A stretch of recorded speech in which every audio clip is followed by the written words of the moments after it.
That is awesome. Hey, we got James McCormick, and we've got a very special guest. We do. James McCormick, the CEO of Cloudastructure, Inc., ticker symbol CSAI, making our world more secure. And with him today is Lauren O'Brien, who's the CRO, Chief Revenue Officer for Cloudastructure, Inc. Who we're going to talk to after we see this video. Look at this video they put together. All right.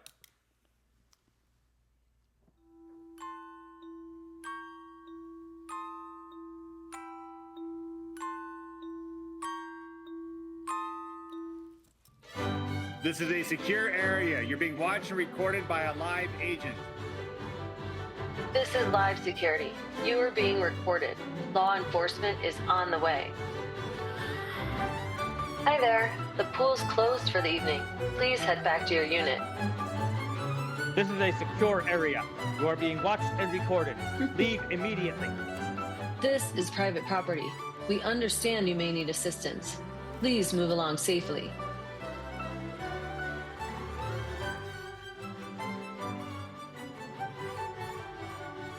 Hi, the resident in 2B dropped some cash on the floor. Could you make sure it gets back to them? Hi, Amazon. Please don't leave that outside. I'll get someone to open the door.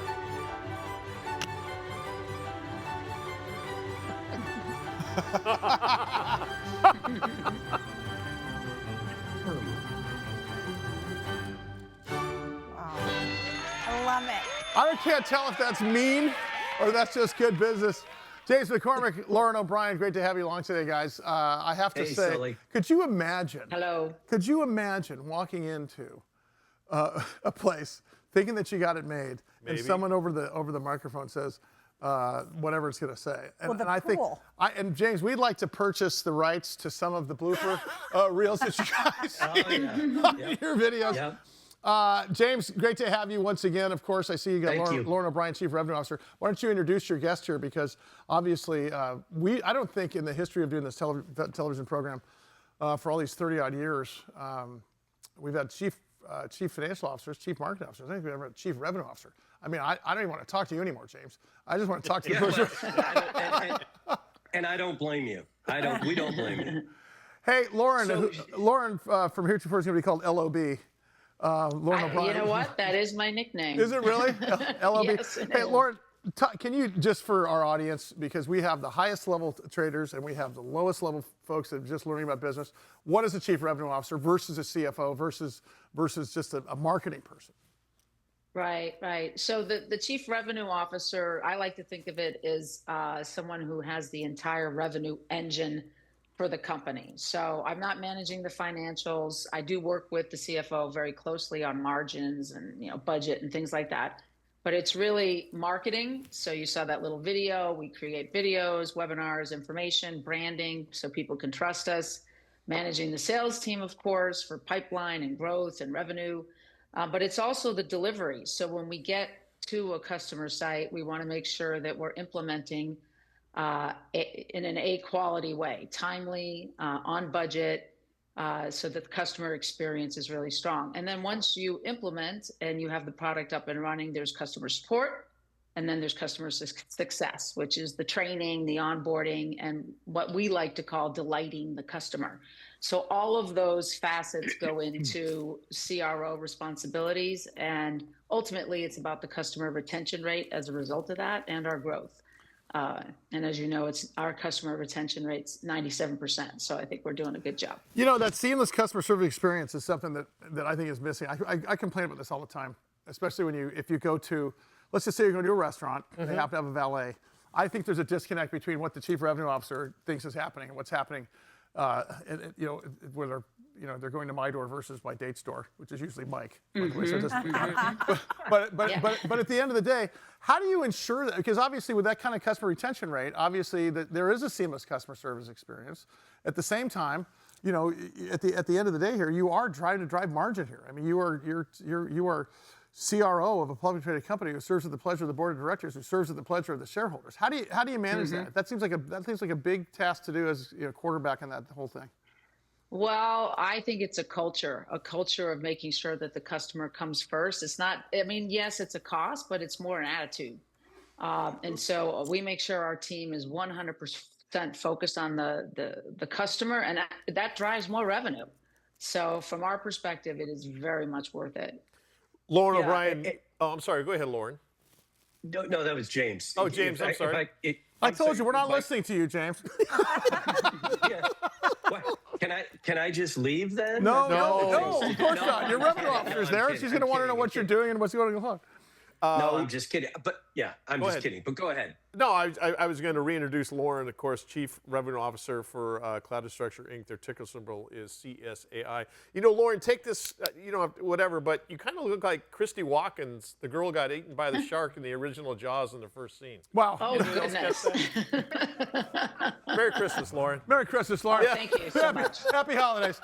Hey, James, what's really interesting there, and I think you guys did a great job on that video, because I think we all had the knowledge of what you guys do. But when you think about in terms of how it really works, the deterrence versus you know versus the react, you know. Well, and the human side with the people that were obviously homeless, and you're like, listen, we instead of like get the hell out of here, you said, hey, we we can contact somebody to help you out. I think there's I honestly think there's something to that, because you know that voice, depending on who it is, obviously. I mean, you've got a friendly voice for the Amazon guy. You've got Mike's mother-in-law for the one where somebody breaks in.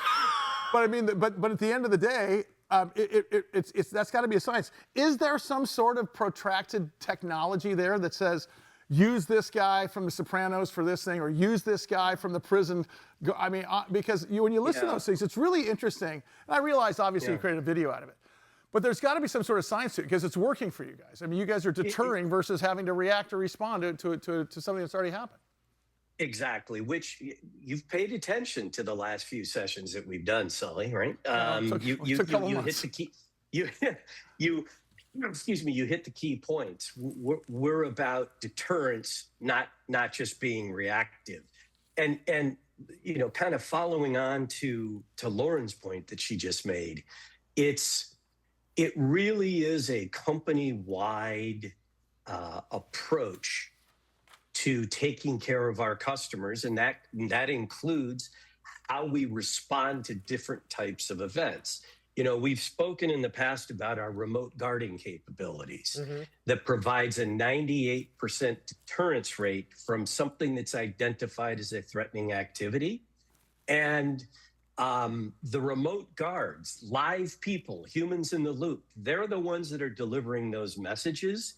And we work with those guards constantly, right? Both from leadership in company leadership in the States, to local leadership where those people are located, to in this type of an instance, we want you to deliver a softer message.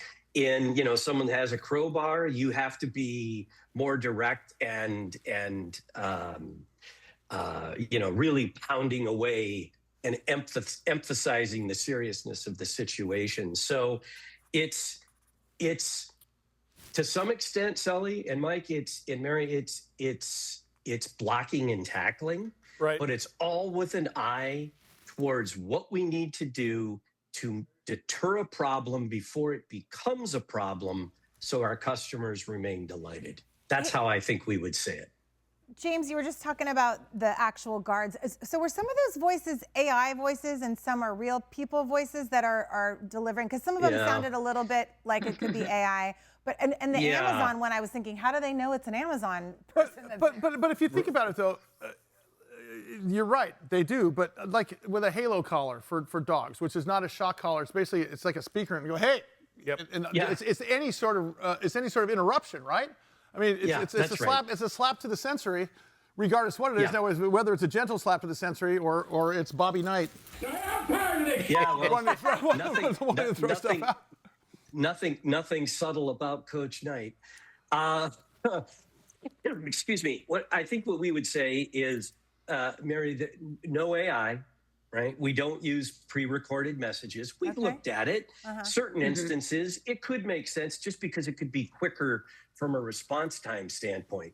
But the reason that we know it's an Amazon person is because there's an actual live guard. Cool. Something triggered.